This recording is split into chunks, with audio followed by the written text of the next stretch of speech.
Pemirsa, Anda menyaksikan Viral News bersama saya Saranita, dan kami akan merangkum beberapa informasi terkait update perang yang ada di Timur Tengah. Militan Hizbullah Lebanon meluncurkan lebih dari 1.307 rudal ke wilayah Israel selama bulan Agustus. Jumlah ini merupakan yang tertinggi sejak dimulainya perang Oktober lalu. Mengutip data yang dikeluarkan Badan Keamanan Syabak, Radio Army Israel menyebut Hizbullah meluncurkan rata-rata 42 serangan per hari selama Agustus. Ini meningkat 4 kali lipat dibandingkan dengan Januari saat menyerang Israel sebanyak 334 kali. Menurut data tersebut, Hizbullah melancarkan 1.091 serangan terhadap Israel selama bulan Juli, 855 pada bulan Juni, kemudian 1.000 pada bulan Mei, 750 serangan pada bulan April dan Maret, kemudian 534 pada bulan Februari. Stasiun radio tersebut juga mengatakan situasi di sepanjang garis depan utara Israel mendidih dan perang skala penuh dengan Hizbullah mungkin terjadi. Menurut media Lebanon, Israel melancarkan serangan udara brutal terhadap daerah antara Kafra dan Sedikin di selatan negara tersebut. Sejak dimulainya perang di Gaza Oktober lalu, lebih dari 40.500 orang, kebanyakan wanita dan anak-anak, tewas di daerah kantong tersebut. Sejak saat itu, kelompok perlawanan di Lebanon, Palestina, Irak, dan Yaman telah melancarkan operasi anti-Israel untuk mendukung rakyat Palestina dan untuk mengurangi tekanan terhadap perlawanan di Gaza.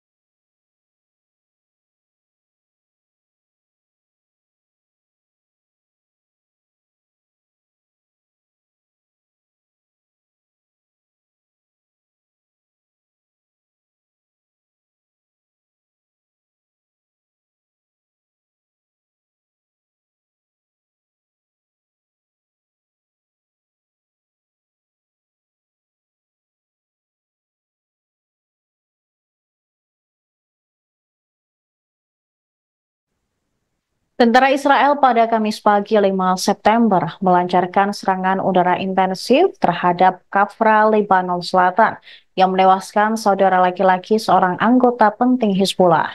Gerakan perlawanan Hizbullah Lebanon pun mengonfirmasi bahwa satu pejuangnya tewas dalam serangan udara tersebut. Anggota itu bernama Abbas Anis Ayub yang lahir pada 1988 dan berasal dari Selah, Lebanon Selatan. Tampaknya Abbas Ayub adalah saudara Hussein Ayub yang dianggap sebagai pendiri Angkatan Udara Hizbullah. Abbas bekerja sebagai insinyur sebelum bergabung dengan kelompok militan tersebut. Laporan keamanan mengatakan bahwa tentara Israel melakukan sedikitnya 3 serangan untuk menargetkan Ayub. Pusat Operasi Darurat Kementerian Kesehatan mengatakan serangan Israel juga melukai orang lain. Rekaman di media sosial menunjukkan sebuah rumah terbakar akibat serangan tersebut, yang diikuti oleh serangan Israel lebih lanjut, sehingga meningkatkan intensitas kebakaran. Diketahui Hussein Ayub berusia 24 tahun ketika ia terbunuh oleh alat peledak selama operasi Hizbullah terhadap patroli Israel di Lebanon Selatan yang saat itu berada di bawah pendudukan Israel. Pesawat tempur dan artileri Israel pun melanjutkan operasi di desa-desa perbatasan selatan, termasuk Aita al-Shab, Kfar Kila, dan Mais al-Jabal. Seorang wanita tewas dan 2 warga sipil terluka pada Rabu malam akibat penembakan Israel terhadap lingkungan pemukiman di Kabrika dan sekitar Talauseh, Bani Hayyan, Katara, dan Wadi Saluki. 3 orang yang terluka dalam serangan Israel di Houla, dan Kementerian Kesehatan juga mengatakan seorang anak berusia 12 tahun termasuk di antara yang terluka di Kabrika. Juru bicara militer Israel, Avichai Adrae, mengatakan bahwa pesawatnya menyerang lokasi di Zebain, Zautar Al-Shakiyeh, dan Ramyeh. Dia juga menyebut lebih dari 10 infrastruktur militer dan landasan peluncuran Hizbullah diserang karena menimbulkan ancaman bagi warga sipil Israel.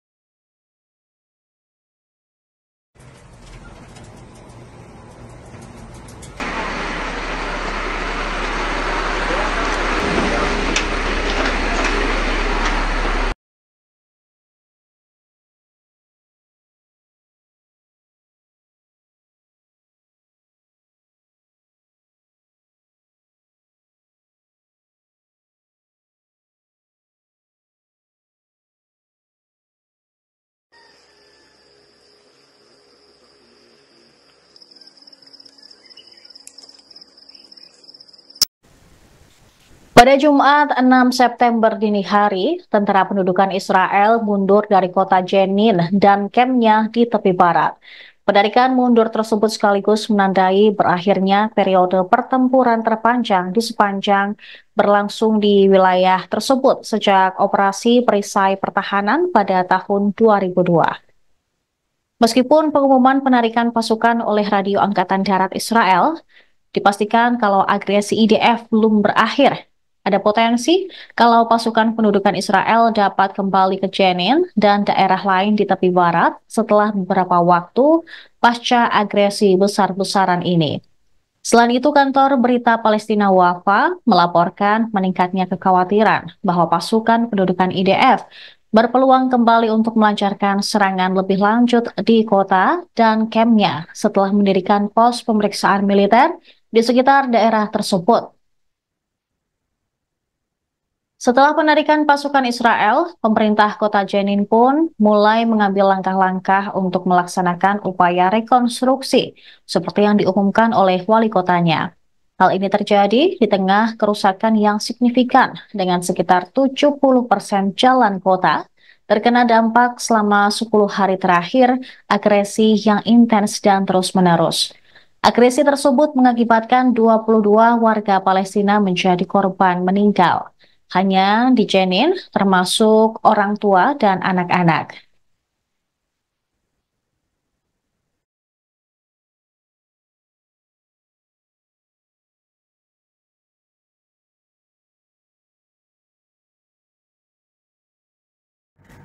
الو يلا يلا يلا يلا يلا جاهز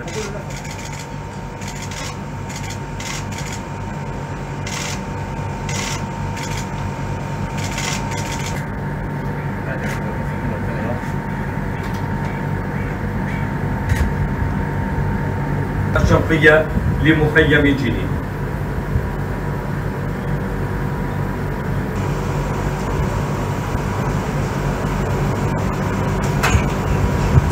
مساحة فارغة أو Amerika Serikat mengultimatum Israel bahwa kapal-kapal induk AS tak bisa terus melindungi Tel Aviv.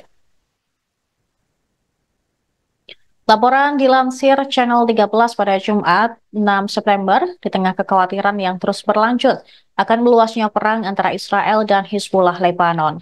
Saluran berita tersebut juga melaporkan sebuah pesan telah dikirim ke Israel bahwa ketegangan dengan Hizbullah dan Iran perlu dikurangi pada tahap tertentu karena kapal induk AS tidak akan bisa tinggal di wilayah tersebut selamanya. Ketakutan akan perang regional skala penuh meningkat setelah Israel membunuh komandan utama Hizbullah,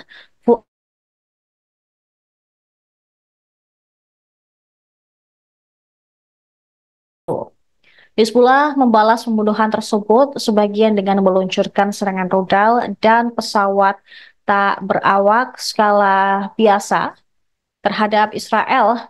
Kemudian, keesokan harinya Departemen Pertahanan AS mengumumkan pengerahan 2 kelompok penyerang kapal induk AS di Asia Barat telah diperpanjang. Pengumuman tersebut diputuskan oleh Menteri Pertahanan AS Lloyd Austin yang menekankan komitmen teguh AS untuk mendukung Israel melawan ancaman dari Iran dan Hizbullah. Kapal induk Theodore Roosevelt telah tiba di wilayah tersebut pada awal Juli. Kemudian kapal induk Abraham Lincoln tiba pada pertengahan Agustus. Theodore Roosevelt menggantikan kapal induk Dwight D. Eisenhower yang setelah pengerahannya ke wilayah itu diperpanjang berulang kali pada musim panas ini. Iran belum membalas pembunuhan pejabat Hamas Haniyeh di Teheran di tengah negosiasi yang sedang berlangsung antara Israel dan Hamas untuk gencatan senjata di Gaza dan pertukaran tahanan. Negosiasi pun terus terhenti karena upaya Perdana Menteri Israel Benjamin Netanyahu untuk memblokir kesepakatan gencatan senjata.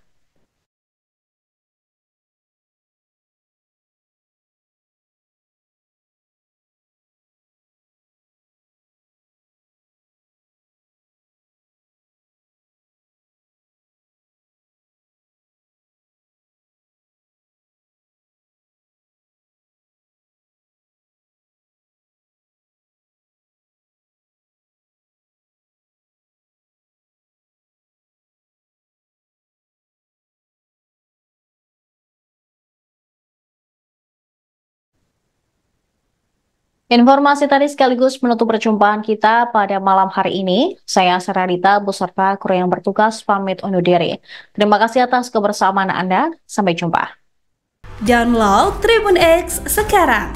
Menghadirkan lokal menjadi Indonesia.